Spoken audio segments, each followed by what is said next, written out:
सबसे पहले हमने जो कल की क्लास में होमवर्क क्वेश्चन दिया था वो देखते हैं, उसके बाद हम वर्त से रिलेटेड क्वेश्चन करेंगे जो भी हमारे एग्जाम के पॉइंट ऑफ व्यू से इम्पोर्टेंट है।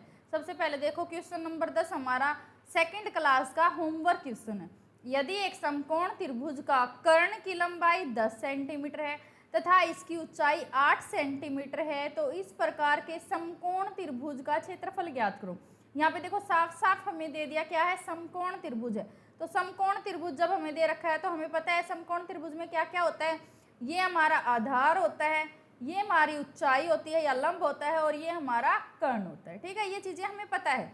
और हमें ये भी पता है कि आधार का स्क्वायर प्लस लंब का स्क्वायर बराबर है कर्ण का स्क्वायर, ये भी हमें पता है ना। तो अब देखो यहाँ पे क्षेत्रफल का फॉर्मूला क्या होता है, समकोण त्रिभुज के क्षेत्रफल का फॉर्मूला क्या होता है, 1/2 आधार गुणा लंब, ये होता है हमारा समकोण त्रिभुज के क्षेत्रफल का फॉर्मूला। अब यहाँ पे देखो आधार तो हमें दे दिया, सॉरी ऊंचाई तो हमें दे दी, लेकिन आधार हमें नहीं दिया, तो आधार भी हमें चाहिए। तो आधार हम इस वाले फॉर्मूला से निकाल लेंगे, है ना।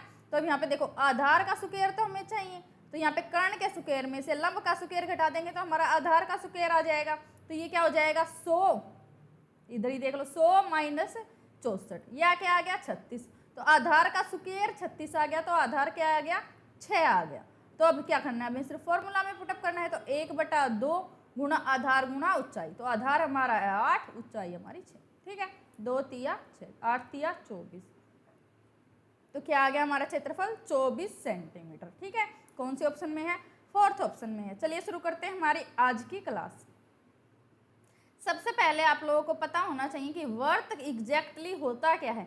जब भी वर्त का नाम आए तो ये वाली फिगर है ये आपके दिमाग में आनी चाहिए कि वर्त कुछ ऐसा सा दिखता है।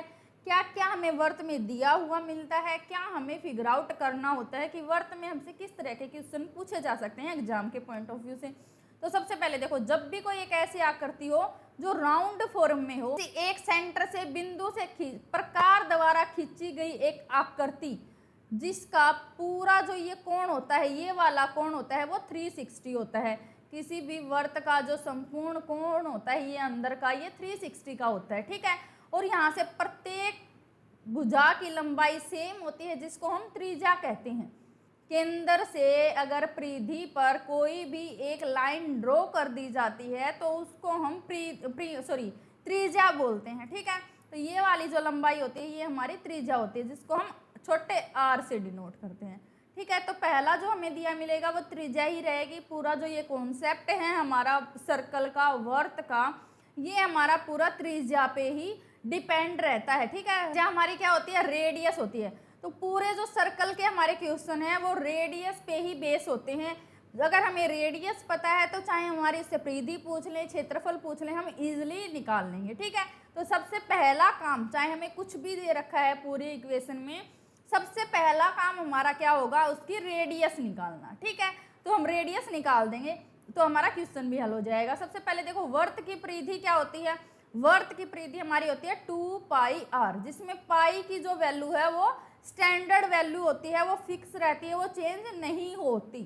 ठीक है, तो जो पाई की वैल्यू क्या होती है 22/7 एंड 3.14 हमारी पाई की वैल्यूज होती हैं। ठीक है, ये हमारी होगी पाई की दो वैल्यू जो फिक्स रहती हैं। आर हमें दिया हुआ होगा या फिर आर हमें निकालना पड़ेगा, या तो हमें परिमाप दे देंगे या हमें क्षेत्रफल दे देंगे या फिर हमें आर दे देंगे, तीनों में से कोई एक चीज देंगे, हम निकाल लेंगे। ठीक है, परिधि का फॉर्मूला हमें पता चल गया। कोई भी मेंसुरेशन का सवाल है वो हमेशा फॉर्मूला बेस्ड होता है, तो फॉर्मूला को ध्यान से देखना, सीखना, याद करना, क्योंकि फॉर्मूला हम याद ही कर सकते हैं, उसका कोई और तरीका नहीं है कि हम किस तरीके से फॉर्मूला याद करें, याद ही करना पड़ेगा। ठीक है, ज़्यादा फॉर्मूला है नहीं, वर्त में हमारे सिर्फ 2 फॉर्मूला है, पहला हमारा परिधि का है, सेकंड हमारा क्षेत्रफल का है। ठीक है, 2 ही फॉर्मूला है। तो परिधि का हमने सीख लिया क्या, 2πr हमारा परिधि का फॉर्मूला होता है। सेकंड हमारा वर्त का क्षेत्रफल क्या होता है, वर्त का क्षेत्रफल हमारा होता है πr²। ठीक है, πr² हमारा होता है वर्त का क्षेत्रफल। इसमें एक और टर्म आपको मिल सकती है क्या, व्यास, डायामीटर, वो हमारा होता है 2r। रेडियस का अगर हम डबल कर देंगे तो हमारा डायमीटर बनता है, यानी कि व्यास बनता है। व्यास हमारा किसी भी वर्त की सबसे बड़ी जीवा होती है। ठीक है, अगर कंफ्यूज करना चाहे एग्जामिनर आपको तो क्या दे देगा, कि वर्त की सबसे बड़ी जीवा की लंबाई ये है, तो आप कंफ्यूज हो जाओगे कि ये तो जीवा दे दी हमें, रेडियस कैसे निकालें। तो जो सबसे बड़ी जीवा होती है हमारी वर्त की वो हमारा व्यास होता है, ठीक है। तो जो वहाँ पे इनडायरेक्टली हमें दिया हुआ है वो हमारा व्यास दिया हुआ है, और अगर व्यास का हम आधा कर देंगे तो हमारी रेडियस आ जाएगी। तो इस तरीके से हम अपनी रेडियस निकाल लेंगे, ठीक है। समझ में आया कि वर्त के कैसे वर्क करता है हमारा पूरा जो ये सर्कल है, किस प्रकार से वर्क करेगा, वही हम आज की क्लास में पढ़ेंगे। क्लास को एंड तक देखना, साथ साथ क्वेश्चन को अटेम्प्ट करना, ताकि आपको भी समझ में आए। जब तक हम क्वेश्चन नहीं करके देखते तब तक हमारे समझ में नहीं आता, तो साथ साथ क्वेश्चन को करना, उसका कॉन्सेप्ट समझना कि किस तरीके के क्वेश्चन बनते हैं, किस तरीके के क्वेश्चन बन सकते हैं, ठीक है। तो क्लास में एंड तक बने रहना, और साथ ही साथ अगर आपने चैनल को सब्सक्राइब नहीं किया तो चैनल को सब्सक्राइब जरूर कर लें। चलिए शुरू करते हैं हमारी आज की क्लास क्वेश्चन नंबर फर्स्ट से। क्वेश्चन नंबर फर्स्ट, यदि एक वर्ताकार मैदान की परिधि, यहाँ पे देखो हमें क्या दे दिया, परिधि हमें दे दिया। मैंने क्या बताया था, 3 चीजों में से एक चीज दी हुई मिलेगी, चाहे रेडियस दें, चाहे परिधि दें, चाहे हमें क्षेत्रफल दें, ठीक है। तो यहाँ पे हमें क्या दे दिया, परिधि दे दी, कितना 132 सेंटीमीटर। तो उसका क्षेत्रफल ज्ञात करो। तो परिधि का फॉर्मूला आपको पता है क्या होता है, 2 पाई आर हमारा परिधि होता है, और इसके बदले हमें क्या दे दिया, 132 सेंटीमीटर दे दिया, है ना। तो पाई की वैल्यू भी हमें पता है क्या होता है, 22/7 होती है पाई की वैल्यू, गुणा आर बराबर कितना, 132। 22 छिक्के 132, 2 से कट गया 3 पे, तो यहाँ से हमारी आर की वैल्यू क्या आ गई, 21 आ गई हमारी आर की वैल्यू, ठीक है। अब यहाँ पे देखो 21 आ गई हमारी आर की वैल्यू। अब हमें क्या चाहिए, अब हमें सिर्फ क्षेत्रफल चाहिए, तो क्षेत्रफल हम निकाल लेंगे। कैसे, क्षेत्रफल का फॉर्मूला भी हमें पता है, क्षेत्रफल हमारा क्या होता है, पाई आर स्क्वायर। तो इसमें रख देंगे, तो पाई की वैल्यू हमारी वही सेम 22/7, आर हमारा क्या है, हमने यहाँ से निकाल लिया कितना, 21 गुणा 21, ठीक है। 7 से कट गया 3 पे, 66 गुणा 21, 21 छिक्के 126, 6 12 21 छिक्के 126 और 12 138, तो क्या आ गया, 1386 सेंटीमीटर स्क्वायर आ गया हमारा इस वर्त का क्षेत्रफल। कौन से ऑप्शन में, हमारे सेकंड ऑप्शन में है। चलिए देखते हैं क्वेश्चन नंबर 2। क्वेश्चन नंबर 2, एक वर्ताकार मैदान की परिधि 264 मीटर है। यहाँ पे भी देखो सेम हमें परिधि दी हुई है, तो 11 रुपए प्रति मीटर की दर से उस पर बागवानी का खर्च ज्ञात करो। तो देखो हमने कौन कौन से टॉपिक पढ़ लिया हमारे, हमने त्रिभुज पढ़ लिया, वर्ग पढ़ लिया, आयत पढ़ लिया। तो उनमें भी हमने बागवानी का भी पढ़ा था, घास लगाना है, चटाई बिछानी है, पेंट करवाना है, तो ये वाले क्वेश्चन हमने उनमें भी किए हैं। तो जहाँ पे बागवानी का नाम आ गया वहाँ पे हमें पता है क्या करना है, एरिया निकालना है। तो यहाँ पे भी हमें एरिया निकालना है, तो हम एरिया निकाल देंगे। अब यहाँ पे देखो परिधि हमें दे रखी है, एरिया हमसे पूछ लिया, तो एरिया पूछ लिया, तो अब हमें क्या करना है, क्वेश्चन नंबर फर्स्ट हमने सेम ऐसे ही किया है। परिधि हमारा क्या होता है, 2 पाई आर, 2 पाई आर के बदले वैल्यू कितनी दे दी, 264 मीटर, है ना, यही दे दिया। अब यहाँ से हमारी आर की कोई एक वैल्यू आ जाएगी, आर की जो वैल्यू आएगी वो हम क्षेत्रफल में पुटअप कर देंगे। क्षेत्रफल हमारा क्या होता है, पाई आर स्क्वायर होता है। लेकिन यही हमारा आंसर नहीं होगा, ये जो आएगा वो हमारा क्षेत्रफल आएगा, ठीक है। तो क्षेत्रफल को जब हम 11 रुपए से गुणा करेंगे तब हमारा कुल खर्च आएगा, क्योंकि यहाँ पे हमसे कुल खर्च पूछा है, क्षेत्रफल नहीं पूछा, ठीक है। तो अब इसको 11 से कर देंगे गुणा, तो पाई आर स्क्वायर को 11 से गुणा कर देंगे तो हमारा कुल खर्च आ जाएगा। इस क्वेश्चन का आंसर आप कमेंट बॉक्स में लिखना, क्योंकि सेम क्वेश्चन हमने क्वेश्चन नंबर 1 किया है, ठीक है। आप खुद करके देखना, आप इसका आंसर कमेंट बॉक्स में लिखना। चलिए देखते हैं क्वेश्चन नंबर 3।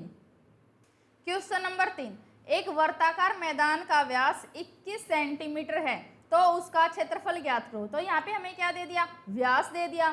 तो व्यास से हमें रेडियस निकालनी आती है, क्योंकि मैंने आपको पहले ही बता दिया कि अगर हमें व्यास दे रखा है तो हमें रेडियस कैसे निकालने हैं, उसको आधा कर देना है। 2r हमारा व्यास होता है, और व्यास अगर दे रखा हो r निकालना हो तो व्यास बटा 2 हमारी r हो जाएगी, रेडियस हो जाएगी, है ना। तो यहाँ पे देखो r हमारा क्या हो जाएगा, 21/2। अब क्या निकालना है, अब तो हमें क्षेत्रफल निकालना है सिर्फ, तो क्षेत्रफल हम निकाल लेंगे। पाई आर स्क्वायर हमारा क्षेत्रफल होता है, पाई की वैल्यू हमें पता है 22/7 होती है। एक और बात ऐड करना चाहूँगी, अगर आपको पाई की वैल्यू नहीं भी पता है तो हमें एग्जाम में पाई की वैल्यू दी हुई होती है, या तो हमें 22/7 देंगे या फिर 3.14 देंगे। जो भी वैल्यू हमें एग्जाम में दी हुई होती है हमें सिर्फ वही वैल्यू पुटअप करनी होती है। ऐसा नहीं कि हमें पेपर में 22/7 दे दिया और हमने 3.14 ऐड कर लिया। तो जो वैल्यू हमें पेपर में दी हुई हो वही वैल्यू हमने क्वेश्चन में पुटअप करनी है, ठीक है। और क्वेश्चन के अकॉर्डिंग ही हमें वो वैल्यू दी होती है। मान लो अगर हमारा 7 से कट रहा है तो हमें 22/7 ही वैल्यू देंगे, और अगर मान लो 3.14 से हमारी वैल्यू कट रही है तो हमें वही वैल्यू देंगे, ठीक है। एग्जामिनर इतना हमसे कैलकुलेशन नहीं करवा के देखना चाहता। एग्जामिनर सिर्फ हमसे ये जानना चाहता है कि हमें वर्त के क्षेत्रफल का फॉर्मूला पता है कि नहीं पता, परिधि का फॉर्मूला पता है कि नहीं पता, डायामीटर क्या होता है वो हमें पता है कि नहीं पता, रेडियस क्या होती है वो हमें पता है कि नहीं पता। तो ये चीज़ें देखने के लिए हमें क्वेश्चन मिलते हैं। ऐसे नहीं कि हमें हमारी कैलकुलेशन कैसी है वो देखने के लिए क्वेश्चन नहीं मिलते, ठीक है। तो ये चीज़ें जो हमें एग्जाम में दे रखा हो वही पुटअप करना पाई की वैल्यू, अपनी मर्जी से पुटअप मत करना। अगर हमें वैल्यू नहीं दे रखी हो तो आप अपनी मर्जी से वैल्यू पुटअप कर सकते हो, ठीक है। ये क्वेश्चन देखो, अब यहाँ पे हमारी आर क्या है 21/2, तो गुणा 21/2 गुणा 21/2। देखो 7 दिया 21, 2 से कट गया 11 पे। अब एक चीज़ देखो, पॉइंट में जाएगा क्योंकि यहाँ पे 2 से पूरा पूरा नहीं कट रहा और पॉइंट वाला सिर्फ एक ही ऑप्शन है, तो हमारा कौन सा ऑप्शन सही हो जाएगा, हमारा थर्ड ऑप्शन सही हो जाएगा। चलिए देखते हैं क्वेश्चन नंबर 4। क्वेश्चन नंबर 4, यदि किसी वर्ताकार मैदान का क्षेत्रफल 7546 सेंटीमीटर है तो उस वर्ताकार मैदान पर, यहाँ पे देखो क्या दिया हमें, क्षेत्रफल दिया है। कोई भी 3 चीज में से एक चीज देंगे, शुरू में ही बता दिया ना मैंने आपको, या तो परिधि देंगे, रेडियस देंगे, व्यास देंगे या फिर क्षेत्रफल देंगे, यही चीजें दे सकते हैं घुमा फिरा के। इसके अलावा सर्कल के या वर्त के उसमें क्वेश्चन में इसके अलावा हमें कुछ भी देखने को नहीं मिलेगा, ठीक है। अब यहाँ पे देखो, यहाँ पे हमें क्या दिया है, क्षेत्रफल दिया है, ठीक है। 25 रुपये प्रति सेंटीमीटर की दर से तारबंदी का खर्च। तो तारबंदी तो हमने क्वेश्चन उसमें त्रिभुज में भी करी है, वर्ग में भी करी है, आयत में भी करी है, सब में करी है। तारबंदी करना है, बाड़ लगानी है, सड़क बनानी है, रोड बनाना है, जो भी हमें दिया हो, जहाँ पे हमारा बाउंड्री का जिक्र हो, जहाँ पे बाउंड्री का जिक्र हो वहाँ पे हमें पता है कि यहाँ पे हमें परिधि निकालनी पड़ेगी, ठीक है। उसके अलावा कुछ निकलेगा नहीं। अगर बागवानी हो, सड़क बनानी हो, जैसे पूरे में सड़क बनानी हो, ये तो हो गया रास्ता बनाना है बाहर से, एक पूरे में रोड बिछाना है, टाइल्स बिछानी है, घास लगाना है, बागवानी करनी है, ये चीजें हैं तो क्षेत्रफल निकलता है। अगर तारबंदी करना है, बाउंड्री पे कुछ है, सिर्फ बाउंड्री पे है, तो हमारा परिमाप या परिधि निकलता है, ठीक है। तो अब यहाँ पे देखो क्षेत्रफल हमें दे रखा है, क्षेत्रफल हमारा क्या होता है, पाई आर स्क्वायर होता है। इसकी वैल्यू हमें दे रखी है कितनी, 7546। पाई की वैल्यू हमें पता है क्या, 22/7 गुणा आर स्क्वायर बराबर कितना, 7546। 22 से कितने पे कट जाएगा, 22 तिया 66, 22 चौके 88, 22 तिया 66, 7 इधर आके गुणा हो जाएगा तो आर स्क्वायर बराबर है 343 गुणा 7। 343 के भी जब टुकड़े करेंगे तो 7 गुणा 7 गुणा 7 गुणा 7, तो आर की वैल्यू निकालनी है हमें, तो आर स्क्वायर थोड़ी ना चाहिए, हमें तो आर चाहिए। आर चाहिए तो 2 7 ले लेंगे तो क्या हो जाएगा 49। तो उस वर्ताकार मैदान पर 25 रुपये प्रति सेंटीमीटर की दर से तारबंदी का खर्च। तारबंदी करनी यानी कि परिधि निकालनी है, परिधि हम निकाल लेंगे क्योंकि हमारे पास आर है, परिधि हमारी क्या होती है 2πr होती है, तो 2 गुणा 22/7 गुणा 49 है ना, इससे 7 से 7 पे कट जाएगा, ठीक है। प्लस इसको 25 से हमने करनी है गुणा, क्योंकि यहाँ पे 1 मीटर का खर्च कितना है 25 रुपये, ये तो टोटल परिमाप आ जाएगा हमारा, तो इसको 25 से गुणा और कर देंगे, 25 दूनी 50 गुणा 22 गुणा 7, 22 पंजे 110 गुणा 7, तो कितना आ जाएगा 7700 रुपये आ गया हमारा कुल खर्च। कौन से ऑप्शन में, हमारे फर्स्ट ऑप्शन में है। चलिए देखते हैं question number 5। Question number 5 important question है, ध्यान से देखना। किसी वर्तीय पहिए की त्रिज्या 1.75 मीटर है, 11 किलोमीटर की दूरी तय करने में इसे कितने चक्कर लगाने पड़ेंगे। एक मार्ग है हमारे पास, मान लो ये मार्ग है, इसकी लंबाई कितनी दे दी 11 किलोमीटर दे दी हमें इसकी लंबाई। कोई एक व्हीकल है, इसका पहिए की जो त्रिज्या है वो हमें दे दी कितनी 1.75 मीटर, ठीक है। अब देखो मान लो यहाँ से पहिया चलना शुरू हुआ और यहाँ से यहाँ तक आएगा तो एक चक्कर पूरा होगा, है ना, और यहाँ से यहाँ तक आने के लिए सिर्फ इसको चक्कर ही तो लगाने हैं, है ना, चक्कर लगाने हैं, यानी कि इसकी परिधि निकालनी पड़ेगी, और परिधि हम निकाल लेंगे क्योंकि परिधि हमें निकालनी आती है। तो परिधि निकालनी कैसे आती है, 2πr होती है हमारी परिधि, और यहाँ से देखो 2 गुणा 22/7, पाई की वैल्यू हमारी 22/7 गुणा 1.75। यहाँ से पॉइंट हटाएंगे तो नीचे कर देंगे 100, 100 25 से कट जाएगा 7 पे, 7 से हमारा 7 कट गया, 2 से हमारा 2 पे कट जाएगा, 2 से हमारा 11 पे कट गया। तो यहाँ पे हमारी एक पहिए की जो परिधि है वो कितनी आ गई 11 मीटर, और टोटल जो डिस्टेंस है वो हमें कितनी कवर करनी है 11 किलोमीटर। तो 11 किलोमीटर में कितने मीटर, इसको 11 से 1000 से गुणा कर देंगे, है ना। और एक पहिए की परिधि कितनी है 11, 11 से हमारा 11 कट गया, तो कितने चक्कर लगाने पड़ेंगे 1000 चक्कर लगाने पड़ेंगे एक पहिए को। तो कौन सा ऑप्शन सही हो जाएगा हमारा, 4th ऑप्शन सही हो जाएगा। चलिए देखते हैं क्वेश्चन नंबर 6। क्वेश्चन नंबर 6, एक वर्ताकार रास्ते के 40 मिनट में 8 चक्कर लगा देता है। ए एक वर्ताकार रास्ते के 40 मिनट में 8 चक्कर लगा देता है। यदि वर्त का व्यास पहले का 10 गुणा कर दिया जाता है तो ए को अपनी पहली वाली गति से नए वर्त का 1 चक्कर लगाने में कितना समय लगेगा।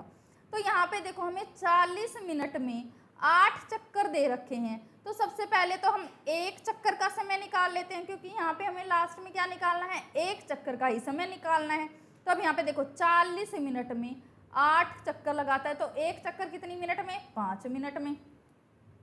और मान लेते हैं कोई एक सर्कल है, इसकी पहले त्रिज्या कितनी है r है, तो इसकी जब 1 चक्कर लगाएंगे तो कितनी दूरी कवर करेंगे 2πr, क्योंकि परिधि ही कवर करते हैं।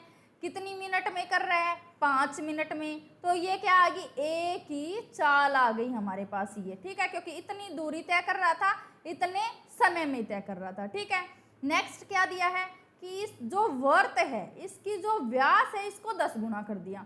अब एक चीज देखो, यहाँ पे व्यास हमारा क्या होता है 2r होता है, पता है हमें, है ना। व्यास को 10 गुना कर दिया, व्यास को हमने कर दिया 10 गुना, तो 10 से गुना कर देंगे। ये तो आ गया व्यास, इसको 2 से भाग देंगे तो हमारी त्रिज्या आ जाएगी, तो त्रिज्या भी 10 गुनी होगी, है ना। पहले थी r, अब होगी 10r। तो अब ये जो डिस्टेंस है, ये जो डिस्टेंस है ये भी तो 10 गुना हो जाएगी, तो 10 गुना हो जाएगी, तो 2πr गुणा 10, क्योंकि r की हमने क्या लिखा 10r रख लिया, यही करेंगे। और यहाँ पे देखो अब हमारी चाल क्या है, चाल तो सेम यही रहनी है, क्योंकि यहाँ पे क्या बोला है ए को अपनी पहली वाली गति, तो ए की गति तो यही है, सेम यही रहनी है, ये तो चेंज नहीं होगी। तो इसको ये आ गई डिस्टेंस, ये हमारी चाल, समय हमने निकालना है तो समय हम निकाल लेंगे, दूरी बटा चाल हमारा समय होता है। तो अब यहाँ पे देखो 2πr गुणा 5, ये ऊपर चला जाएगा, 2πr से हमारा 2πr कट गया, तो समय कितना आ गया 50 मिनट, ठीक है। कौन से ऑप्शन में हमारे फर्स्ट ही ऑप्शन में है, ठीक है। चलिए देखते हैं क्वेश्चन नंबर 7। क्वेश्चन नंबर 7, यदि किसी वर्ताकार मैदान की त्रिज्या को 10% कम कर दें तो उसकी परिधि व क्षेत्रफल पे कितने % की कमी होगी। वैसे तो मैं इसको बेसिक तरीके से आपको बता देती हूँ, फिर इसका शॉर्टकट भी बता दूंगी, ठीक है। अब यहाँ पे देखो इसका जो r है वो मान लेते हैं पहले 100 था, ठीक है, क्योंकि यहाँ पे 10% की कमी हो रही है, परसेंटेज में कमी हो रही है, तो हम इस किसी भी वैल्यू को 100 मानते हैं, तो हमने यहाँ पे भी 100 मान लिया, ठीक है। तो परिधि हमारी क्या होती है 2πr होती है, r की जगह क्या है 100 है ना। तो पहले परिधि कितनी थी 200 पाई थी, है ना। अब क्या हुआ 10% की कमी हुई, 10% की कमी हुई है, तो त्रिज्या कितनी हो गई 90 हो गई। तो अब हमारी परिधि भी कितनी हो जाएगी 2πr करेंगे तो 2π × 90, है ना। तो अब यहाँ पे देखो 200 पाई से हमारी कितनी होगी 180 पाई, कितने पाई की कमी हुई 20 पाई की कमी हुई, किस पे 200 पाई पे, तो बटा 200 पाई, परसेंटेज के लिए गुणा 100। अब यहाँ देखो पाई से हमारा पाई कट गया, 100 से हमारा 2 पे कट गया, 2 से हमारा 10 पे कट गया, तो 10% की कमी आई हमारी परिधि में। ये तो हो गया बेसिक तरीका। जब भी हमारा r में यानी कि त्रिज्या में कुछ % की कमी या बढ़ोतरी दी गई हो तो सेम उतने ही % की कमी और उतने ही % की बढ़ोतरी हमारी परिधि में होगी। यानी कि जो वर्त की परिधि होती है, वर्त की परिधि डायरेक्टली प्रोपोर्शनल टू त्रिज्या होती है, ठीक है। ये हमारा डायरेक्टली प्रोपोर्शनल होता है। डायरेक्टली प्रोपोर्शनल का मतलब होता है जो इफेक्ट हमारी त्रिज्या पे पड़ेगा सेम इफेक्ट हमारी परिधि पे भी पड़ेगा, ठीक है। ये होता है डायरेक्टली प्रोपोर्शनल का मतलब, ठीक, जो परिधि पे इफेक्ट जो त्रिज्या पे इफेक्ट पड़ेगा सेम इफेक्ट हमारी परिधि पे पड़ेगा। तो हमें ये सारी चीजें कैलकुलेट करने की जरूरत नहीं है। जितने परसेंट की कमी हमारी त्रिज्या में की गई है सेम उतने ही परसेंट की कमी, या फिर जितने परसेंट हमारी त्रिज्या में बढ़ोतरी की गई है सेम उतने ही परसेंट की बढ़ोतरी हमारी परिधि में हो जाएगी। ठीक है, जब भी वर्त में इस तरीके के क्वेश्चन हो जहाँ पे त्रिज्या में कमी या बढ़ोतरी हो तो सेम हमारा परिधि में हो जाएगा। अब रह गया हमारा क्षेत्रफल का। तो क्षेत्रफल हम सबको पता है कि पाई आर स्क्वायर में होता है हमारा क्षेत्रफल। क्षेत्रफल का फॉर्मूला आपको पता है पाई आर स्क्वायर। अगर बेसिक तरीके से करने चाहें तो वही सेम हमारा वही होगा पाई गुणा 100 है ना, और इससे क्या हो गया पाई गुणा 90 क्योंकि 10% की कमी हो रही है ना। अब यहाँ पे देखो इतने से इतने होगी 8100 हो गई, किससे 10,000 से। कितनी कमी आई 1900 की कमी आई 10,000 पे। तो यहाँ पे दिख रहा है कि 19% की कमी हुई है। अगर लॉन्ग वे से जाएं, क्योंकि लॉन्ग वे से इसलिए बता रहे हैं बेसिक भी समझ में आना चाहिए ना किस तरीके से किया हमने। अब देखो जब भी ऐसा क्वेश्चन मिले जहाँ पे त्रिज्या में कमी हो तो जैसे हम करते हैं इतना दूध निकाल लिया फिर या फिर चक्रवर्ती ब्याज में जैसे बढ़ता है सेम वैसे ही हमारा यहाँ पे हो जाएगा। तो क्या करेंगे, मान लो पहले था 100%, त्रिज्या में कमी आई तो 100 में से घटा देंगे, बढ़ोतरी हुई तो 100 में जोड़ देंगे। तो यहाँ पे कमी हुई है तो 90/100 और 2 बार लिखेंगे क्योंकि जो क्षेत्रफल होता है वो हमारा स्क्वायर में होता है तो 2 बार लिखेंगे ये वैल्यू। तो 90/100 ठीक है, 100 से हमारा 100 कट गया तो यहाँ से क्या आ गया 81। पहले वैल्यू थी 100 अब होगी 81। तो कितने परसेंट की कमी आई 19% की कमी आई। ठीक है, तो कौन सा ऑप्शन सही हो गया हमारा, फोर्थ ऑप्शन सही हो गया। चलिए देखते हैं क्वेश्चन नंबर 8। क्वेश्चन नंबर 8, किसी वर्ताकार पार्क के चारों ओर एक समान चौड़ाई का एक पथ बना हुआ है। एक वर्ताकार पार्क है हमारे पास, इसके चारों ओर एक वर्ताकार ही पथ बना हुआ है यानी कि ये रास्ता बना हुआ है। ठीक है, अब देखो क्या दिया है, या इस वर्ताकार पथ की आंतरिक यानी कि ये वाली त्रिज्या है ना, इस वर्त की त्रिज्या। ठीक है, और बाहरी मान लो यहाँ से यहाँ तक वाली, मान लो ये वाले वर्त की परिधि और ये वाले वर्त की परिधि, इन दोनों का अंतर कितना दे दिया 132 मीटर। ये मान लेते हैं R1 है, ये हमारी है R2, यहाँ से यहाँ तक का। ठीक है, अब देखो ये पूछा है हमसे ये वाला जो लंबाई है ना, ये वाली लंबाई हमसे पूछी है। तो अगर R2 में से R1 घटा देंगे तो ये वाली लंबाई नहीं आ जाएगी, आ जाएगी ना। अब यहाँ पे देखो इसका क्षेत्रफल कितना, इसकी परिधि कितनी 2 पाई R2 माइनस इसकी परिधि कितनी 2 पाई R1, और ये हमारा कितना दे दिया, दोनों की परिधियों का अंतर दिया है। बाई चांस यहाँ पे हमें क्षेत्रफल का अंतर दिया होता तो हम क्षेत्रफल रख लेते है ना, लेकिन यहाँ पे अभी हमें परिधि का अंतर दिया तो हमने परिधि का क्षेत्रफल फॉर्मूला लगा दिया। परिधि का फॉर्मूला था 2 पाई R, तो यहाँ पे R2 इसलिए लिखा क्योंकि बड़े वर्त के क्षेत्रफल परिधि में से छोटे वर्त की परिधि घटाएंगे तभी हमारा अंतर आएगा। तो ये किसके बराबर दिया है 132 के बराबर दिया है। 2 पाई कॉमन ले लेंगे तो क्या आ जाएगा R2 माइनस R1। देखो यही वाली वैल्यू चाहिए थी ना हमें, ये तो यहाँ भी आ गई, यही वैल्यू चाहिए थी, जो हमें चाहिए वो हमें अपना लाना है क्वेश्चन में, तभी हमारा क्वेश्चन सही बन रहा है। तो ये कितना है 132, 2 से पहले ही काट देते हैं, कितने पे 66 पे कट जाएगा। ठीक है, अब पाई की वैल्यू पुटअप कर लेते हैं 22/7 R2 माइनस R1। ठीक है, ये कितना है 66, 22 3 66 R2 माइनस R1 क्या आ गया 7 3 21। तो कौन सा ऑप्शन सही हो जाएगा हमारा, फोर्थ ऑप्शन सही हो जाएगा। तो ये जो डिस्टेंस है इन दोनों के बीच की यानी कि जो रास्ते की चौड़ाई है वो कितनी आ गई 21 सेंटीमीटर। ठीक है, मीटर जो यहाँ पे दे रखा हो सेम वही वैल्यू रहती है। ठीक है, तो कितना आ गया 21 मीटर। कौन सा ऑप्शन सही हो गया हमारा, फोर्थ ऑप्शन सही हो गया। चलिए देखते हैं question number 9। Question number 9 important question है, ध्यान से देखना, कॉन्सेप्ट समझना कि क्या है। 3 वर्तों जिनमें से प्रत्येक की त्रिज्या 3.5 सेंटीमीटर है, 3 समान त्रिज्या वाले वर्त हैं हमारे पास। ठीक है, ये दिया है पहली लाइन में। तो इनको इस प्रकार रखा जाता है कि प्रत्येक वर्त अन्य दोनों वर्तों से, अब एक वर्त है मान लो ये, अब इसको 2 वर्तों से टच करवाना है, 2 वर्त से टच करवाना है तो एक वर्त तो हो गया ये। अब तीसरा वर्त कहाँ रखें कि दोनों से टच हो, या तो ऊपर लगा लो या नीचे लगा लो, है ना, इसके अलावा कोई ऑप्शन नहीं है। तो मान लो यहाँ पे ये लगा लेते हैं, तो ये लगा लिया हमने, ये हमारा हो गया तीसरा वर्त। ठीक है। अब देखो ये हमारा हो गया तीसरा वर्त। अब क्या पूछा है, इन वर्तों द्वारा परिषद भाग का क्षेत्रफल। परिषद भाग, परिषद भाग का मतलब क्या होता है, परिषद मतलब ये जो ये डिस्टेंस है ना, प्री मतलब बाहरी, तो ये जो ये वाला एरिया है ना, ये पूछ रखा है कि इन दोनों के, इन तीनों के बीच में जो बीच में एरिया आ गया ना परिषद, ये वाला एरिया, ये हमसे पूछ रखा है।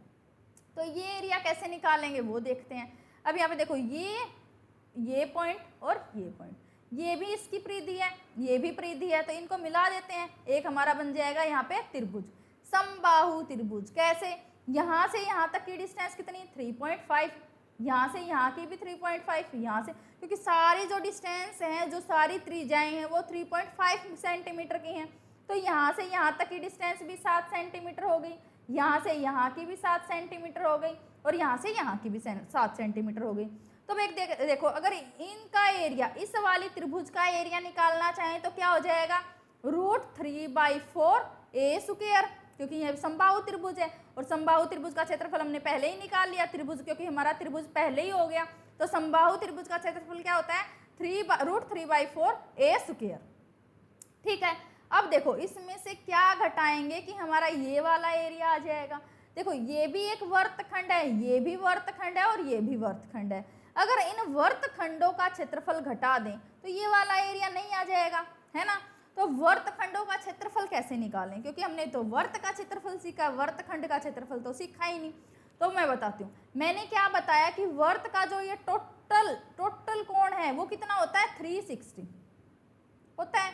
अगर किसी वर्तखंड का क्षेत्रफल हमसे पूछें तो क्या निकालेंगे, ऊपर जो एंगल हमें दिया है वो बटा 360, आगे सेम πr स्क्वायर।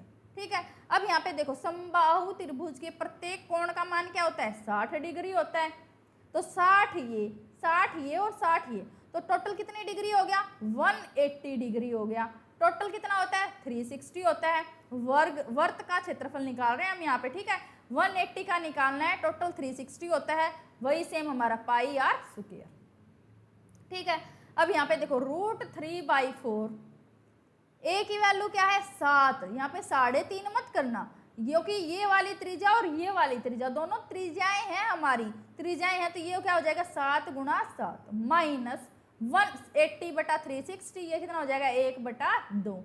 पाई की वैल्यू हमारी होती है 22/7, और r हमारा क्या है, 3.5 × 3.5। ठीक है। इस पूरी इक्वेशन को सोल्व करेंगे तो हमारा आंसर आ जाएगा। इसका आंसर आप कमेंट बॉक्स में लिखना, इस इक्वेशन को सोल्व कर लेना। ठीक है। जो समझने की चीज़ वो थी कि इसको कैसे हमारी जो आकृति है वो बनेगी, क्या हमने इसमें निकालना है। और इस तरीके के क्वेश्चन अक्सर एग्जाम्स में आते हैं, तो इस तरीके के क्वेश्चन बिल्कुल भी मत छोड़ना। कुछ भी नहीं होता, छोटी मोटी कैलकुलेशन होती है, और सिर्फ अंडरस्टैंड करना होता है कि क्वेश्चन में हमसे पूछ क्या रहा है। अगर आपको ये चीज़ समझ में आ गई कि हमसे पूछ क्या रहा है, तो क्वेश्चन में कुछ भी नहीं बचता। देखने में तो बहुत बड़ा क्वेश्चन लग रहा है, लेकिन 1 सेकंड में कर लेंगे अगर हमें पता है कि आकृति किस तरीके से बनेगी, क्या हमसे पूछ रहे हैं। ठीक है। चलिए देखते हैं क्वेश्चन नंबर 10। क्वेश्चन नंबर 10, किसी वर्ताकार मार्ग का बाह्य और आंतरिक परिमापों का अनुपात 23:22 है।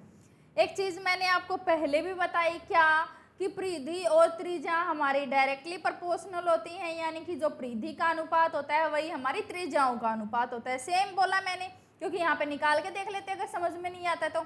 अब यहाँ पे देखो बाह्य का और आंतरिक था, बाह्य और आंतरिक दो वर्त हमें दे रखे हैं।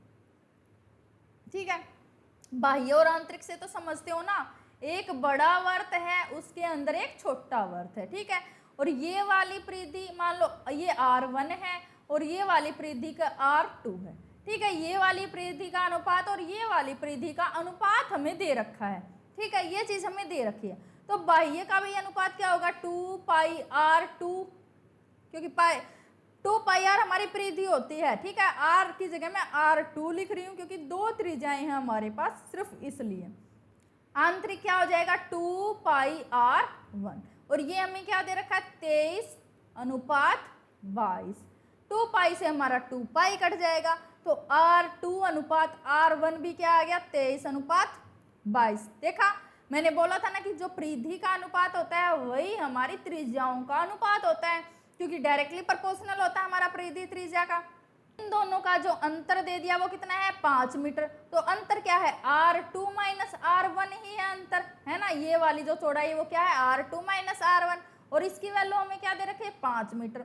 और यहाँ पे देखो अनुपातों में अंतर कितना है 1 का, 1 अनुपात की वैल्यू कितनी 5 और किसकी वैल्यू निकालनी है आंतरिक वर्त का व्यास निकालना है। तो आंतरिक वर्त का जो अनुपात है त्रिज्या का वो कितना है 22 है और 1 अनुपात की वैल्यू कितनी 5, तो 22 गुणा 5। ये तो आ गई त्रिज्या, लेकिन हमें त्रिज्या नहीं चाहिए, हमें क्या चाहिए हमें व्यास चाहिए। तो 2 से गुणा और कर देंगे तो क्या हो जाएगा 220 मीटर आ गया हमारा आंतरिक वर्त का व्यास। कौन सा ऑप्शन सही हो जाएगा हमारा थर्ड ऑप्शन सही हो जाएगा। चलिए देखते हैं question number 11। Question number 11 same हमने जो पहले क्वेश्चन किया है, जैसे जिसमें 3 सर्कल थे, यहाँ पे क्या है यहाँ पे हमारे 4 सर्कल हैं, इसके अलावा कुछ नहीं है। सेम वैसा ही क्वेश्चन है। देखो यहाँ पे क्या दिया है 4 सर्कल दिए हैं जो एक दूसरे को स्पर्श कर रहे हैं। तो क्या है 4 सर्कल ड्रा कर देंगे हम, कैसे ये ऐसे हो जाएंगे है ना, जो एक दूसरे को स्पर्श करते हैं।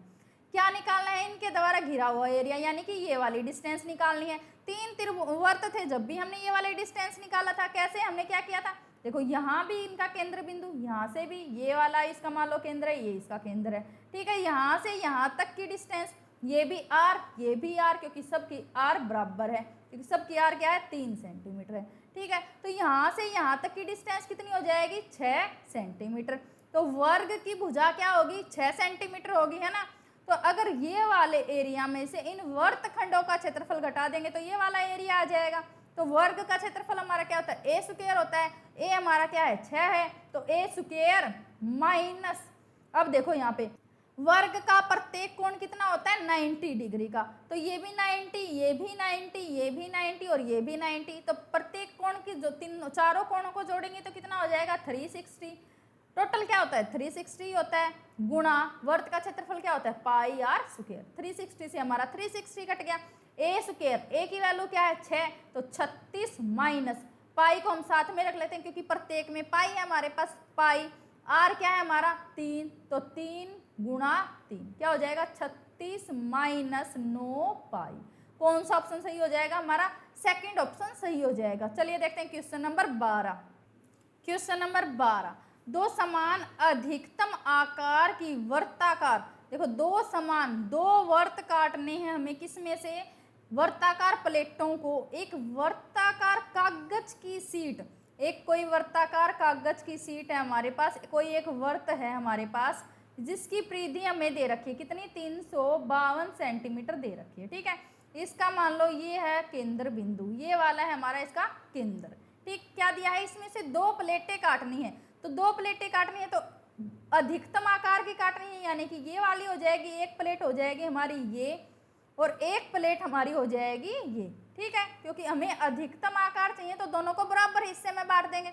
जब दोनों को बराबर हिस्से में बांट देंगे, ये मान लो इसका r है इस बड़े वर्त का, तो इनका r क्या हो जाएगा r/2, क्योंकि 2 बना दिए उसमें से हमने, इसका जो व्यास है बड़े का इसका आधा हो जाएगा। देखो हमने सेम बीच में से काटा इन दोनों को, तभी हमारी अधिकतम आकार की बनेगी। सबसे बड़ी जीवा हमारा क्या होता है व्यास होता है, तो हमने व्यास में से ही काटेंगे ना, तो इसकी जो सबसे बड़ी जीवा थी, सबसे बड़ा जो व्यास था उसका हमने कर दिए 2 हिस्से और एक हिस्से पे एक प्लेट काट दी, एक हिस्से पे एक प्लेट काट दी, जो इनकी अधिकतम लंबाइयां हैं, ठीक है। बड़े वर्त की परिधि हमें दे रखी है, तो सबसे पहले हम बड़े वर्त की आर निकाल लेते हैं। जो बड़े वर्त का आर है वही हमारे छोटे वर्त का व्यास है ना, दिख रहा है ना यहाँ से, ये हमारा पूरा व्यास हो गया, इसका ये आर है, तो 2 पाई आर बराबर है 352 सेंटीमीटर। क्वेश्चन को समझना जरूरी है, उसमें किस प्रकार से हमें क्या पूछ रखा है, किस प्रकार से आकृति बनेगी वो सबसे जरूरी है ऐसे क्वेश्चंस में, ठीक है। तो अब यहाँ से देखो 2 गुणा पाई की वैल्यू 22/7 गुणा आर बराबर है कितना 352, 22 एक कम 22, 22 छिक्के 132, 2 से कट गया 8 पे, आर क्या आ गया 8 सत्तू 56, ठीक है। ये तो आ गई हमारे बड़े वर्त की त्रिज्या। तो छोटे वर्त की त्रिज्या क्या हो जाएगी 56/2 हो जाएगी, तो हो जाएगी 28, है ना। और छोटे वर्त की परिधि हमसे पूछी है, तो छोटी प्लेट की परिधि हम निकाल लेंगे 2 पाई आर, सेम हमारा 2 गुणा 22/7 आर क्या है 28 है तो गुणा 28, 7 चौके 28, ठीक है। 8 दूनी 16 1, 8 दूनी 16 और 1 17, 176 आ गई हमारी छोटे वर्त की परिधि। क्वेश्चन नंबर 13, 21 सेंटीमीटर भुजा वाले एक वर्ग के अंदर क्या है, एक वर्ग दिया है जिसकी भुजाएं क्या है 21 सेंटीमीटर है, जिसकी भुजाएं, ये वाला एक वर्ग है जिसकी प्रत्येक भुजा क्या है 21 सेंटीमीटर है, ठीक है। इसके अंदर खींची जा सकने वाले बड़े वर्त का क्षेत्रफल ज्ञात करो।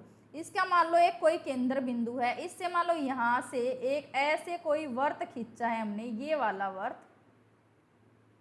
ये हमने एक खींच दिया, जो बड़ा वर्त हम खींच सकते थे। इस वर्ग में सबसे बड़ा वर्त देखो क्या दिया है, अंदर खींचे जा सकने वाले बड़े वर्त का क्षेत्रफल, तो सबसे बड़े वर्त का, तो ये वाली जो डिस्टेंस है ये हमारे इसकी आर हो जाएगी, और यहाँ से यहाँ तक की डिस्टेंस हमें पता है, जो हमारा वर्त का व्यास है वो हमें पता है क्या है 21 सेंटीमीटर है, तो वर्त की त्रिज्या क्या हो जाएगी 21/2 है ना, आर हमारी क्या होगी 21/2। अब क्या निकालना, अब हमें कुछ नहीं निकालना, अब हम सीधा सीधा कर देंगे इसको। क्षेत्रफल पूछा है हमसे, तो क्षेत्रफल हमें आता है पाई आर स्क्वायर, तो आर हमारे पास क्या है 21/2, तो 22/7 गुणा 21/2 गुणा 21/2, 7 या 21, 2 से कट जाएगा 11 पे, 11 या 33 गुणा 21/2, 21 या 63, 3 21 या 63 और 6, तो कितना हो जाएगा 69/2। सोल्व करेंगे तो हमारा कितना आ जाएगा 346.25, 346.5 आ गया हमारा क्षेत्रफल। तो कौन सा ऑप्शन सही हो जाएगा हमारा, सेकंड ऑप्शन सही हो जाएगा। चलिए देखते हैं question number 14। Question number 14, 42 centimetre भुजा वाले एक समबाहु त्रिभुज, एक समबाहु त्रिभुज है हमारे पास, ये वाला एक समबाहु त्रिभुज है जिसकी तीनों भुजाएं हैं समान, कितने सेंटीमीटर की है 42 सेंटीमीटर की है, ठीक है। इसके अंतर एक वर्त बना हुआ है, ये वाला वर्त, ठीक है, और इसके एक बाहरी वर्त, इसके एक बाहरी वर्त, ये हमें दे रखा है, ठीक है, ये हमें दे रखा है।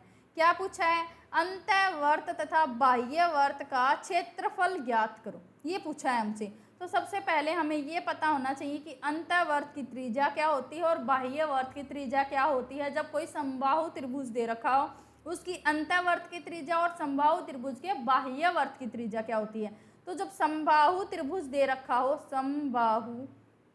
समबाहु त्रिभुज के अंतःवर्त की त्रिज्या, अंतःवर्त की त्रिज्या, दोनों को ध्यान से देखना, अंतःवर्त की त्रिज्या ये हमारी होती है a/2√3, ये हमारी होती है अंतःवर्त की त्रिज्या, और बाह्य वर्त की त्रिज्या क्या होती है, बाह्य वर्त की त्रिज्या, ठीक है।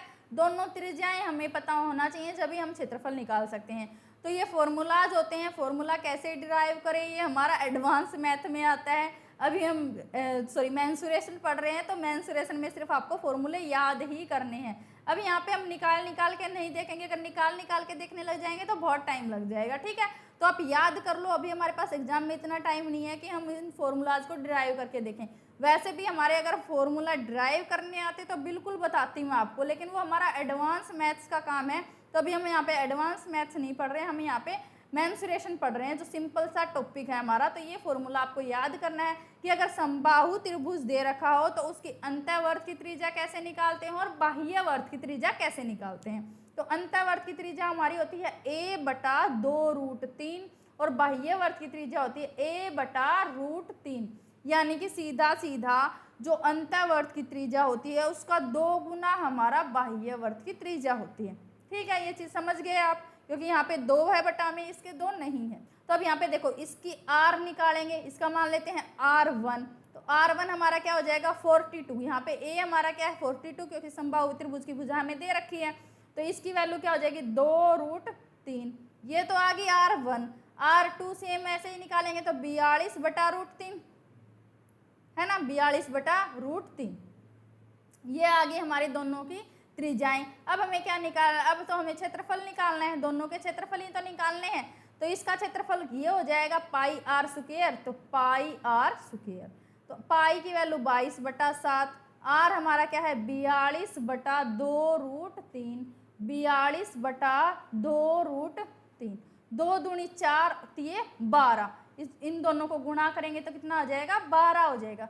7 छिक्के 42, 6 दूनी 12, 2 से काटेंगे तो कितना हो जाएगा, 11, 11 दूनी 22, 2 11 चक्के 44 और 2 40, 462 आ गया हमारा यहाँ से। अब सीधा सीधा दिख रहा है कि इसका 4 गुना हमारा क्या हो जाएगा, बड़े वर्त का, क्योंकि यहाँ पे देखो 2 था बटे में इसके 2 नहीं है, तो 4, 2 का स्क्वायर क्या होता है 4, तो इसका 4 गुना क्या हो जाएगा, बड़े वर्त का क्षेत्रफल। अगर हमारा अंतःवर्त का क्षेत्रफल आ गया, उसका 4 गुना कर देंगे तो हमारा बड़े वर्त का क्षेत्रफल आ जाएगा। तो 462 एक ही ऑप्शन में है, तो हमारा सेकेंड ऑप्शन सही हो जाएगा। ठीक है, इसका 4 गुना हमारा बड़े वर्त का क्षेत्रफल होता है। अगर हम बड़े वर्त का निकालते हैं तो उसका 4 से भाग कर देंगे तो हमारे अंतःवर्त का क्षेत्रफल आ जाएगा।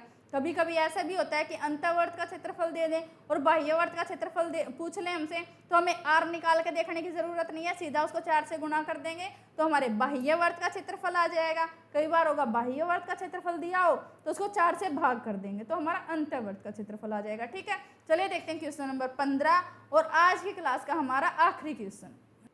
क्वेश्चन नंबर 15, यदि किसी समबाहु त्रिभुज की भुजा 8 सेंटीमीटर है तो परिवर्त व अंतःवर्त के बीच का क्षेत्रफल ज्ञात करो। ये हमारे पास एक समबाहु त्रिभुज है, ये वाली एक समबाहु त्रिभुज है, ये वाले वर्त के क्षेत्रफल में से ये वाला वर्त का क्षेत्रफल घटा दें, ये जो बीच का एरिया है, ये जो बीच का एरिया है ये हमसे पूछा है। तो सेम हमें ये तो पता है कि R1 और R2 कैसे निकालनी है, मैंने पहले आपको बता दिया क्वेश्चन नंबर 14 में। तो ये क्वेश्चन आप खुद करके देखना इसका, ये क्वेश्चन आपके लिए होमवर्क क्वेश्चन है, इसको हम कल की क्लास में करेंगे, इसका आंसर आप कमेंट बॉक्स में लिखना।